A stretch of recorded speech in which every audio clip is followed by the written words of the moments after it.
33টি বাচ্চা মারা গেছে। আমরা বিশ্ব স্বাস্থ্য সংস্থার একটা প্রতিবেদনও পেয়েছি এটার উপরে। ওনারা বলেছেন যে 33 জনের সবাই কিন্তু মিজেলসে মারা যায়নি, অন্য কমপ্লিকেশন নিয়েও তারা এসেছিলেন।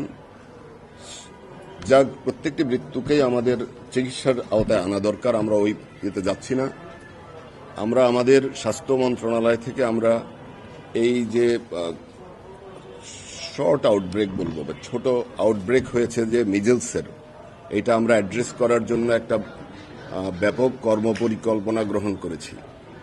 আমরা জাতীয় এটাকে বৈজ্ঞানিক ভিত্তিতে আমরা মোকাবেলা করার জন্য ইতোমধ্যেই আমরা একটি বিশেষজ্ঞ দল গতকাল এখানে পাঠিয়েছি। ওনারা এগুলা পরীক্ষা করছেন। আমাদের জাতীয় পর্যায়ে একটি জাতীয় টিকা দান কর্মসূচি প্রণয়নের একটি টেকনিক্যাল কমিটি আছে।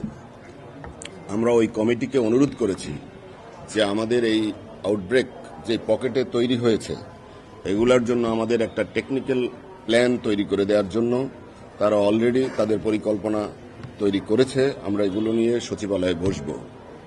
আপনারা জানেন IEDCR একটা প্রতিষ্ঠান আছে, আমরা তাদেরকেও বলেছি যে তোমরা এই ব্যাপারে গবেষণা করে দেখো কি ব্যর্থতার কারণে, কি কারণে এই কাজটি হয়েছে। আমরা প্রাথমিকভাবে যেটা জেনেছি, করোনাকালে এবং তার পরবর্তী সময়ে কোনো পকেটে, আপনারা জানেন আমাদের স্বাস্থ্যকর্মীরা একসময় ছোট ছোট আন্দোলন করেছিল, কর্মবিরতি করেছিল। আমাদের টিকারও তখন কিছু সংকট তৈরি হয়েছিল। এই সংকট আবার কিছু মায়েরা ধরেন একদিন হয়তো এসছেন, সেদিন কর্মবিরতি ছিল, পরে ওই মায়েরা আর আসেননি। এই ধরনের কারণে কিছু জায়গায় গ্যাপ তৈরি হয়েছে। এই আমাদের ইনভেস্টিগেশনে, প্রাইমারি ইনভেস্টিগেশনে বলে যে ওই গ্যাপগুলোর কারণে এটা ছড়িয়েছে। আমরা একটা স্ট্র্যাটেজি নিচ্ছি যে রিং করে ওই এলাকাগুলোতে আমরা হার্ড ইমিউনিটি তৈরি করার জন্য ভ্যাকসিনের কার্যক্রম সহসাই শুরু করব।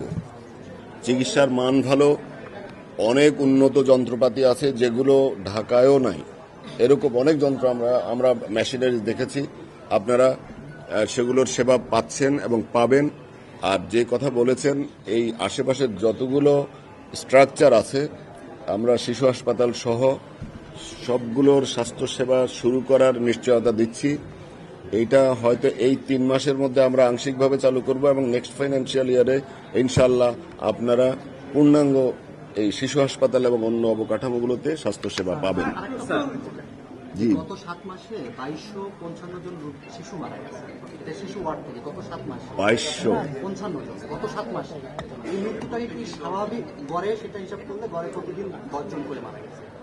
এই মৃত্যুটাকে কি স্বাভাবিক মনে করছেন? এগুলো আমরা একটু বলি। আমরা এখানের যে তথ্য উপাত্তগুলো আমরা সংগ্রহ করছি, আমরা আমাদের গবেষণা একটা সেল আছে, ওদেরকে দিব IEDCR, ওরা তথ্য দেখবে। বিশ্ব স্বাস্থ্য সংস্থাও কিন্তু আপনাদের এইগুলোকে মনিটর করছে, তারাও রিপোর্ট দিচ্ছে যে কিভাবে কি ক্যাজুয়াল কেন হচ্ছে। ওগুলোর তথ্য দেখে আমরা এটার উপরে ব্যবস্থা নিব।